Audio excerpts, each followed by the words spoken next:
ಈ ಸಲ ವಿಶೇಷವಾಗಿ ಮಹಾಶಿವರಾತ್ರಿಯ ದಿನ ಪ್ರದೋಷ ದಿವಸನೇ ಬಂದಿರೋದು ಬಹಳ ವಿಶೇಷವಾಗಿದೆ. ನಂದಿ ಕಿವಿಯಲ್ಲಿ ಸಾಮಾನ್ಯವಾಗಿ ಜನಗಳೆಲ್ಲ ಹೋಗಿ ಪ್ರೇ ಮಾಡ್ಕೊತಾ ಇರ್ತಾರೆ, ನೀವು ನೋಡಿರ್ತೀರ.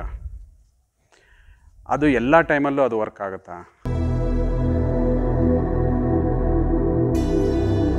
ಅಬ್ರಾಡಲ್ಲಿ ಇರ್ತಾರೆ ಕೆಲವೊಂದು ಜನ, ಅವರಿಗೆ ಶಿವನ ದರ್ಶನ ಆಗಲ್ಲ, ಅವ್ರು ಏನು ಮಾಡಬೇಕು ಈ ಶಿವರಾತ್ರಿ ದಿವಸ ಅನ್ನೋದೊಂದು ಪ್ರಶ್ನೆ ಆಗಿತ್ತು. ಈ ವಿಡಿಯೋದಲ್ಲಿ ನಿಮಗೆ ಇವತ್ತಿನ ಶಿವರಾತ್ರಿ ಏನಕ್ಕೆ ಎಷ್ಟು ವಿಶೇಷವಾದದ್ದು ಮತ್ತು ಅಶೋಕನ ಕಾಲದಲ್ಲಿ ಇರುವಂಥ ಒಂದು ಹಳೆಯ ಶಿವನ ದೇವಸ್ಥಾನವನ್ನು ಪರಿಚಯಿಸ್ತಾ ಇದ್ದೀನಿ. So welcome back to light shadow ಟಾಚ್.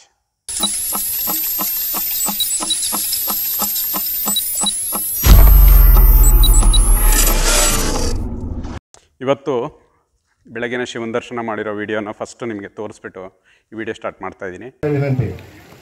ನಿನ್ನೆ ನಡೆದಂಥ ಮಹಾರುದ್ರ ಹೋಮ, ಬೆಳಗ್ಗೆ ನಡೆದಂಥ ಶಿವರಾತ್ರಿ, ಸಮಸ್ತ ಭಕ್ತಾದಿಗಳಿಗೆ ಮಹಾಶಿವರಾತ್ರಿ ಹಬ್ಬದ ಹಾರ್ದಿಕ ಶುಭಾಶಯಗಳು.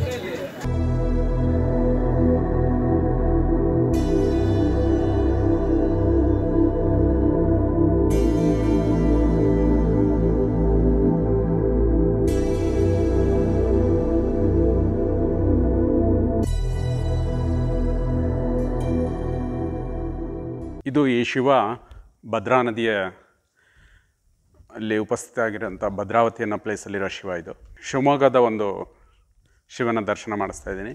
ಇದು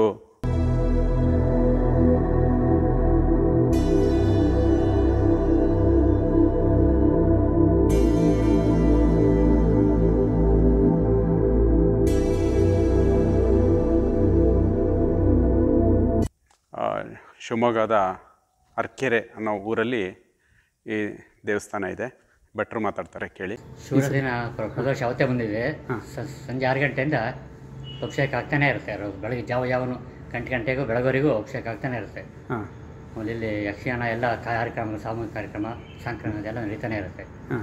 ಬೆಳಗೋರಿಗೂ ಫುಲ್ ಒಂದು 70-80 ಸಾವಿರ ಜನ ಸೇರ್ತಾರೆ. ಓಕೆ, ಫುಲ್ಲು ಶಿವರಾತ್ರಿ ದಿವಸ ಶಿವಲಿಂಗ ದರ್ಶನ ಏನಕ್ಕೋಸ್ಕರ ಮಾಡಬೇಕು, ಅವತ್ತೇ ಮಾಡಬೇಕು ಅಂತ ಎಲ್ಲ ಮಾಡಿ ಭಾಳ ವಿಶೇಷ ಅಂತೇಳಿ.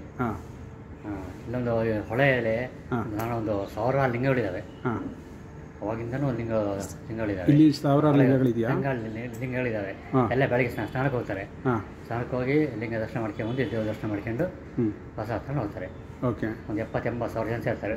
ರುದ್ರಹೋಮ, ರುದ್ರಾಭಿಷೇಕ ಇಲ್ಲ ಸಂಜೆವರೆಗೂ, ಬೆಳಗ್ಗೆ ರಾತ್ರಿ ಬೆಳಗ್ಗೆ ನಡೀತಾನೆ ಇರುತ್ತೆ. ರಾತ್ರಿ ಕಾರ್ಯಕ್ರಮ ನಡೀತಾನೆ ಇರುತ್ತೆ. ಇದು ಅರಕೇಶ್ವರ ದೇವಸ್ಥಾನ, ಅರಕೆರೆ ರಾಮೇಶ್ವರ ದೇವಸ್ಥಾನ, ಅರಕೆರೆ ರಾಮೇಶ್ವರ ದೇವಸ್ಥಾನ, ರಾಮೇಶ್ವರ ದೇವಸ್ಥಾನ. ಹಾಂ, ನೀವು ಪ್ರಧಾನ ಅರ್ಚಕರ? ಅರ್ಚಕರು. ಹಾಂ, ಅರ್ಚಕರು. ಓಕೆ. ನಿಮ್ಮ ಹೆಸರು ಸ್ವಾಮಿ? ರಾಘವೇಂದ್ರ ಅಂತ ಹೇಳಿ. ರಾಘವೇಂದ್ರ ಸ್ವಾಮಿ. ಓಕೆ, ಅದೇ ಶಿವರಾತ್ರಿ ದಿವಸ ಏನಕ್ಕೋಸ್ಕರ ಎಲ್ಲರೂ ಜಾಗರಣೆ ಇರಬೇಕು ಅಂತ ಅದೇನಾದರೂ ಅವತ್ತು ಶಿವನು ಅವತ್ತು ಈಶ್ವರ ನೀಲಕಂಠ ಮತ್ತು ವಿಷವನ್ನು ಕುಡಿದ ದಿನ. ಹಂಗಾಗಿ ಅದರಿಂದ ವಿಶೇಷ ದಿನ ಅವತ್ತು. ಅದಕ್ಕೋಸ್ಕರ ಎಲ್ಲ ಜಾಗರಣೆ ಇರೋದು. ಜಾಗರಣೆ.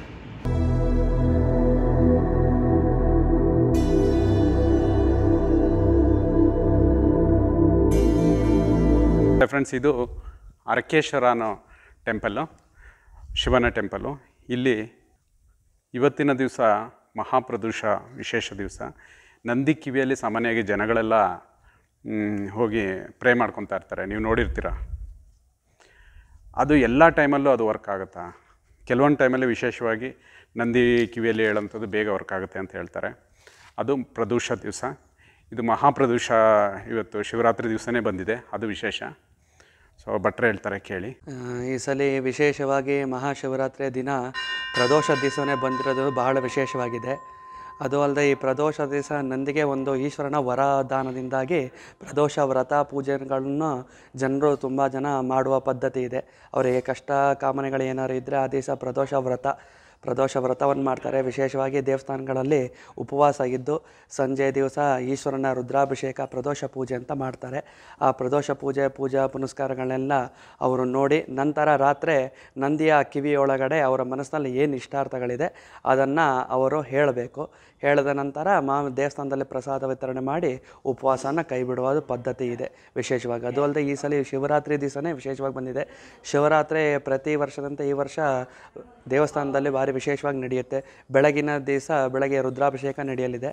ರುದ್ರಹೋಮ, ರುದ್ರಾಭಿಷೇಕ ಪೂಜೆಗಳು, ಸಾಯಂಕಾಲ ವಿಶೇಷವಾಗಿ 4 ಜಾವದ ವಿಶೇಷ ಪೂಜೆಗಳು ಸ್ವಾಮಿಗೆ ನಡೆಯಿದೆ. ಭಕ್ತರು ಮಹಾಜನತೆ ಅಪಾರ ಜನ ಸೇರುವ ಸಾಧ್ಯತೆ ಇದೆ ವಿಶೇಷವಾಗಿ. ಈಗ ನಾವು ದೂರ ಎಲ್ಲೋ ಇದ್ದೀವಿ, ಈ ಶಿವನ ದೇವಸ್ಥಾನ ಹತ್ರದಲ್ಲಿ ಎಲ್ಲೂ ಇಲ್ಲ. ನಿಮಗೆ ಗೊತ್ತಲ್ಲ, ಬೆಂಗಳೂರು ಲೈಫು, ಅಬ್ರಾಡಲ್ಲಿ ಇರ್ತಾರೆ ಕೆಲವೊಂದು ಜನ, ಅವರಿಗೆ ಶಿವನ ದರ್ಶನ ಆಗಲ್ಲ. ಅವ್ರು ಏನು ಮಾಡಬೇಕು ಈ ಶಿವರಾತ್ರಿ ದಿವಸ ಅನ್ನೋದೊಂದು ಪ್ರಶ್ನೆ ಆಗಿತ್ತು. ಅದಕ್ಕೆ ಭಟ್ರು ತುಂಬ ಚೆನ್ನಾಗಿ ಆನ್ಸರ್ ಮಾಡ್ತಾರೆ. ಅವರು ವಿಶೇಷವಾಗಿ ದೇವರ ದರ್ಶನ ಅಂತಂದರೆ ಮನಸ್ಸಿನಲ್ಲೇ ಪ್ರಾರ್ಥನೆ ಮಾಡಿದ್ರೆ ನಡೆಯುತ್ತೆ. ಇಲ್ಲ ಅಂದರೆ ವಿಶೇಷವಾಗಿ ಚಂದ್ರ ಎಲ್ಲ ಹೊರಗಡೆ ದೇಶಗಳು ನಡೆಯೋದಿಲ್ಲ, ಆನ್ಲೈನ್ ಮೊಬೈಲಲ್ಲೆಲ್ಲ ನೋಡ್ತಾರೆ ವಿಶೇಷವಾಗಿ. ಇಲ್ಲ ಅಂದರೆ ಓಂ ನಮಃ ಶಿವ ಅಂತ ಪ್ರಾರ್ಥನೆ ಮಾಡು, ಶಿವನ ಪಂಚಾಕ್ಷರಿ ಜಪ ಮಾಡಿದ್ರೆ ಅಷ್ಟೇ ಪುಣ್ಯಕಾರ್ಥ ಸಾರ್ಥಕತೆ ಇರುತ್ತೆ. ಮಂತ್ರ ರೂಪದೊಳಗೆ ಓಂ ನಮಃ ಶಿವಾಯ ಅಂತ ಶಿವ ಪಂಚಾಕ್ಷರಿ ಮಂತ್ರವನ್ನು ಎಷ್ಟು ಸ್ಮರಣೆ ಮಾಡ್ತಾರೋ ಅಷ್ಟು ಭಾರಿ ಒಳ್ಳೆಯದಾಗುತ್ತೆ. ಇಲ್ಲಿ ವಿಶೇಷವಾಗಿ ಈ ಸಲ ವಿಶೇಷವಾಗಿ ಶಿವರಾತ್ರಿ ದಿವಸ ಪಾರ್ವತಿ ಕೈಲಾಸ ದರ್ಶನವನ್ನು ಮಾಡಿಸ್ಬೇಕು ಅಂತ ಪ್ರಾರ್ಥನೆ ಮಾಡ್ಕೊಂಡಿದ್ದೀವಿ. ಹಾಗಾಗಿ ಶಿವ ಪಾರ್ವತಿಯ ಒಂದು ವಿಗ್ರಹವನ್ನು ಮಾಡಿಸಿದ್ದೀವಿ. ಮತ್ತು ವಿಶೇಷವಾಗಿ 108 ಲಿಂಗಗಳ ದರ್ಶನ ಕೂಡ ಇದೆ ಈ ವರ್ಷ. ದೇವಸ್ಥಾನದ ಮುಂಭಾಗದಲ್ಲಿ 108 ಲಿಂಗಗಳ ದರ್ಶನ ಮಾಡ್ತೀವಿ. ಸಾಯಂಕಾಲ ವಿಶೇಷವಾಗಿ ಸಾಂಸ್ಕೃತಿಕ ಕಾರ್ಯಕ್ರಮ ಇರುತ್ತೆ. ಸಾಯಂಕಾಲ 6 ಗಂಟೆಯಿಂದ ಮಧ್ಯರಾತ್ರಿ 12 ಗಂಟೆ ತನಕ ವಿಶೇಷವಾಗಿ ಪೂಜಾ ಕೈಂಕರ್ಯ ಮತ್ತು ಸಾಂಸ್ಕೃತಿಕ ಕಾರ್ಯಕ್ರಮ ನಡೆಯುತ್ತೆ. ಓಕೆ ಫ್ರೆಂಡ್ಸ್, ಇವತ್ತಿನ ಶಿವರಾತ್ರಿ ನಿಮಗೆಲ್ಲ ಒಳ್ಳೆಯದಾಗಲಿ ಅಂತ ಹೇಳ್ತಾ ಈ ವಿಡಿಯೋನ ಇಲ್ಲೇ ಸ್ಟಾಪ್ ಮಾಡ್ತಾಯಿದ್ದೀನಿ.